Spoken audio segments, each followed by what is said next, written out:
Ya, Assalamualaikum warahmatullahi wabarakatuh. Saya Khadijah Raisa Nisa akan mewawancarai ayah saya tentang informatika dan perkembangannya. Pertanyaan wawancara, bagaimana perkembangan teknologi terutama informatika dari masa ke masa? informatika dari masa ke masa.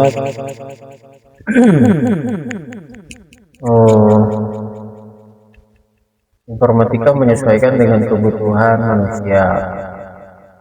Dimulai dari awal ditemukannya komputer yang digunakan untuk mempermudah pekerjaan dalam menghitung, yang awalnya hanya untuk menghitung kalkulator yang kita kenal sekarang, hingga berkembang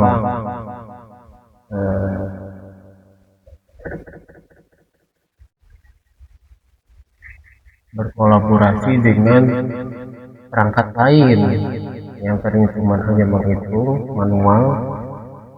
Terus ada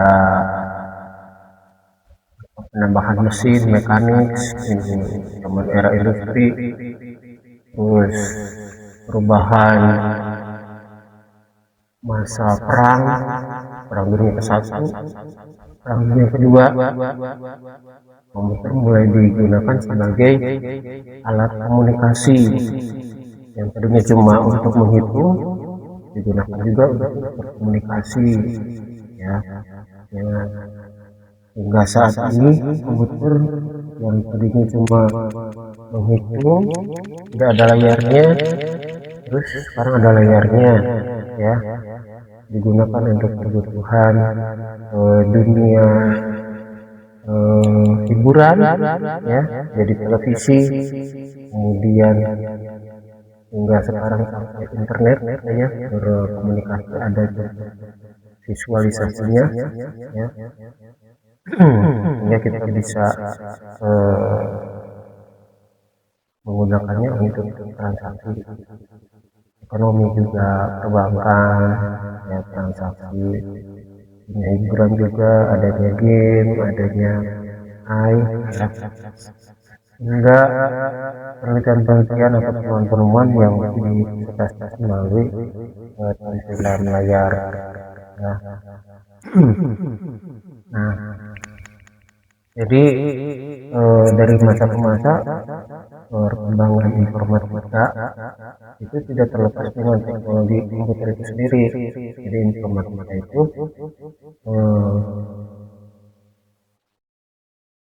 bagaimana kita mengatasi permasalahan dalam kehidupan sehari-hari menggunakan perangkat komputer dan teknologinya, ya, baik melalui metode perhitungan ataupun metode komunikasi, jaringan, koneksi, juga tampilan visualisasi yang memungkinkan untuk lebih baik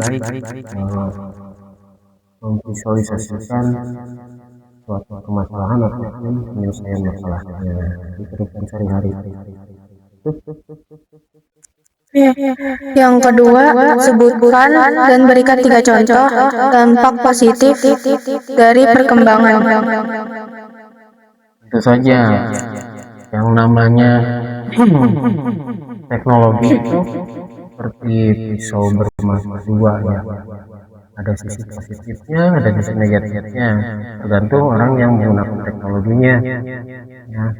Nah, dampak positifnya tadi, kalau kita gunakan dengan bijak, ya, dapat membantu pekerjaan kita sehari-hari, ya, membantu proses transaksi, ada mobile banking, ya kan, untuk transaksi perbankan, ada aplikasi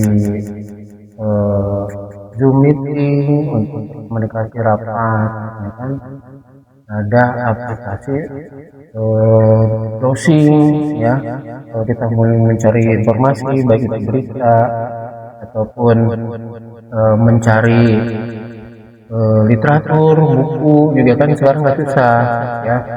Kita dengan mudah mencari di internet informasi tentang segala sesuatunya ya.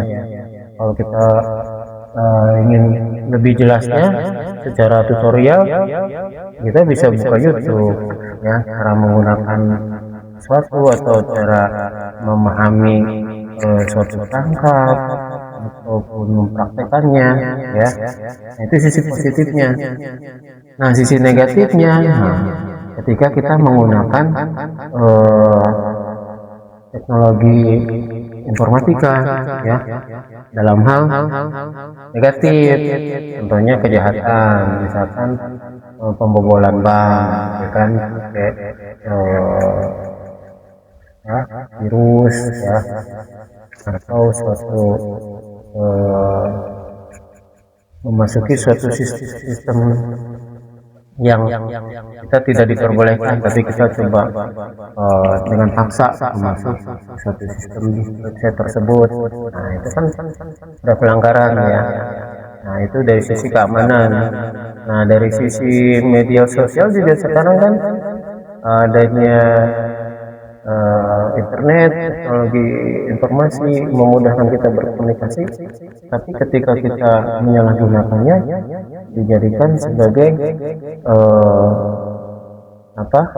ujaran kebencian ya, membuli ya, itu kan berarti sisi negatifnya ya. Jadi tergantung manusianya yang menggunakan teknologi informasi tersebut ya. Apalagi kalau misalkan kita kurang memahaminya, terus kita ikut terbawa arus ya, kita bisa saja jadi korban, entah itu judi online ataupun game online ya, atau pinjaman online ya. Nah, jadi sisi negatifnya ketika kita tidak bisa membatasi diri, akhirnya jadi dampak negatif ya. Yang ketiga, sebutkan dan berikan 3 contoh dampak negatif dari perkembangan teknologi informatika.